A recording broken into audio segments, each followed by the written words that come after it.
Olá pessoal, vamos lá, né? Continuar nossas aulas aqui. Então vamos continuar vendo agora combinação simples, né? Já vimos arranjo, já vimos permutação, permutação simples e com repetição. E agora a gente vai ver combinação simples, ok?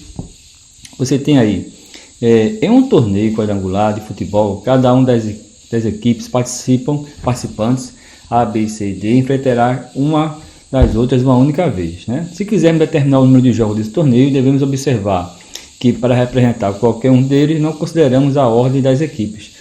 Por exemplo, o jogo em que A enfrenta B é o mesmo que B enfrenta A. Então, o que na verdade, pessoal, que ele quer dizer o seguinte, né? Se você tivesse aí um quadrangular, né, final do Pernambucano, Sport, claro, né? Tem que estar Náutico, Santa Cruz e Central, né? Tem um quadrangular, né, para as semifinais e vamos ver quantos jogos, né, podemos formar aí, um enfrentando o outro aí, tá? Então, se você colocar Sport com Santa Cruz, é um jogo. Mas se você colocar Santa Cruz e Sport, a ordem aí, ou jogar Sport com Santa Cruz ou Santa Cruz com Sport, é o mesmo jogo, não altera, tá? Então é isso, pessoal. Quando você pegar um grupo de elementos e pegar dois elementos desse grupo, né? 2 ou 3, né? Tanto faz, né? Pegar uma quantidade de elementos desse grupo, troca a ordem interna desse agrupamento e não altera, entendeu? Essa formação não vai alterar na situação, né? Na questão, não vai alterar, não vai criar outro agrupamento. Então isso aí, quando a ordem não é importante, isso aí é uma combinação, tá?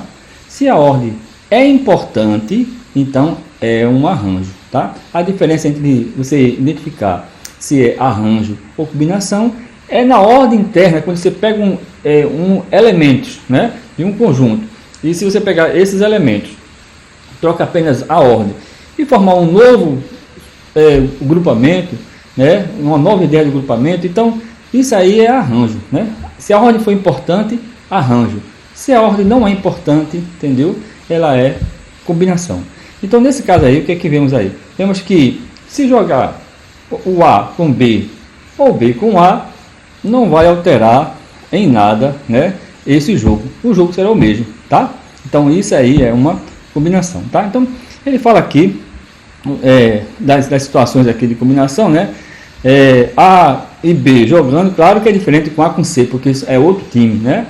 Agora A e B e BA é o mesmo, mesmo jogo, né? Não vai aí alterar, pois a ordem dos elementos não altera a combinação, tá? Então ele define aqui, né, dados em elementos distintos do conjunto I, A1, A2, A3, AN, chama-se combinação simples de P elementos de todo I.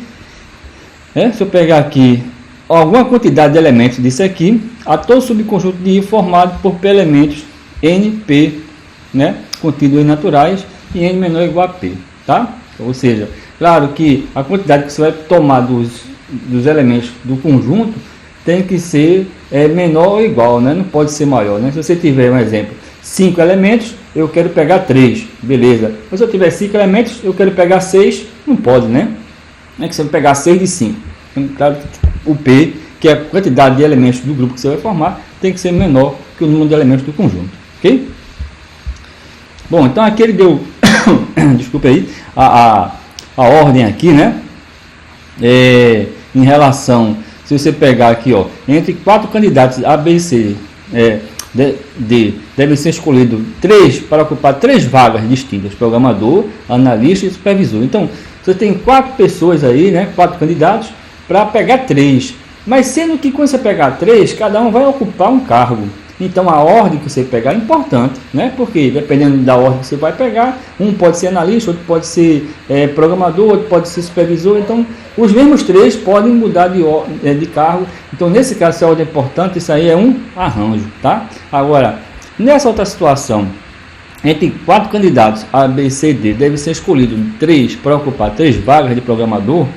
Então as vagas são 3 vagas de programador, ou seja, o cargo é o mesmo. Então, se você pegar A, B, C e A, C, B, não vai importar, porque os três vão ser iguais, né? Os três são programadores, tá? Então, nesse caso aí, seria combinação, tá? Ordem importante, arranjo. A ordem não for importante, é combinação, tá? Sempre ter isso em mente, tá bom? Então, aqui, ele faz as combinações aí, tá? Para comparar. Então, aqui a gente tem a expressão que me diz aqui quantos grupos eu posso formar em agrupamentos, né? Para ter uma combinação, quantos elementos eu posso ter, né? Quantas formações que eu posso ter, né? Então, se eu tiver um conjunto com N elementos, tá? Aqui eu tenho N elementos, e eu quero formar aqui com P elementos, né? Então eu pego N fatorial, né? Esse N aqui é esse, tá? N fatorial, dividido por P fatorial, N menos P fatorial, tá? Então essa expressão aqui, ela vai me dar o número de elementos, né?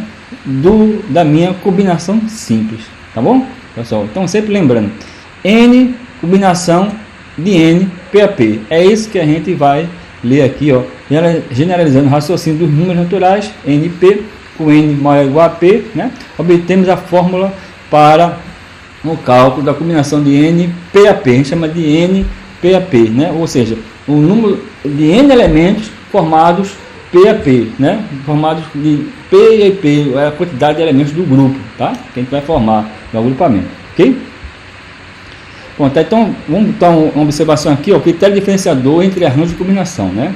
Então, ao deparar com um problema que envolva agrupamentos de qualquer tipo de elemento, devemos antes de tudo verificar se os agrupamentos estão em questão são arranjos ou combinações, né? Então, ver um problema, ler o problema, né? Identificar se aquele problema você vai aplicar um método de contagem. Esse método pode ser um arranjo, uma combinação, uma permutação. A permutação, na verdade, é um arranjo onde o número de elementos, né, o N é igual a P. Quando o N é igual a P, aquilo se torna uma permutação. Aí tem que saber se a permutação, se aqueles elementos, existem elementos repetidos ou não, tá? Mas a diferença aí é entre arranjo e combinação, ok? Então, para isso, formamos um dos agrupamentos sugeridos do problema com pelo menos dois elementos distintos e mudamos a ordem dos elementos distintos. Se com essa mudança, tá vendo? Tá vendo? Então, você vai pegar, depende do problema, né? Você vai pegar ali, formar um grupo, tá? Forma o primeiro grupo e analisa esse grupo, né? Se com essa mudança obtemos um agrupamento diferente do original, então esses agrupamentos são arranjos, tá? Então, se você pegar, eu tenho um A, B, C e D, eu peguei A e B, né? Aí eu faço uma mudança ali, B e A. Então, se isso aí, né, obter um agrupamento diferente, né, isso aí, ou seja, essa mudança de A e B e B e A, formar um novo grupamento, a ideia de um novo grupamento, então isso aí, esses agrupamentos são chamados de arranjos, né, porque a ordem é importante, B e A e B, ordem importante. Se com essa mudança, né, de troca de posição, obtemos um agrupamento igual ao original, então esses agrupamentos são combinações. Então, essas duas observações é que vocês devem levar, tá? No sentido de saber quando é um arranjo e quando é uma combinação, tá bom? Eu vou pausar o vídeo aqui por causa do tempo e a gente volta para resolver esses exercícios aí resolvidos, ok? Então, até mais.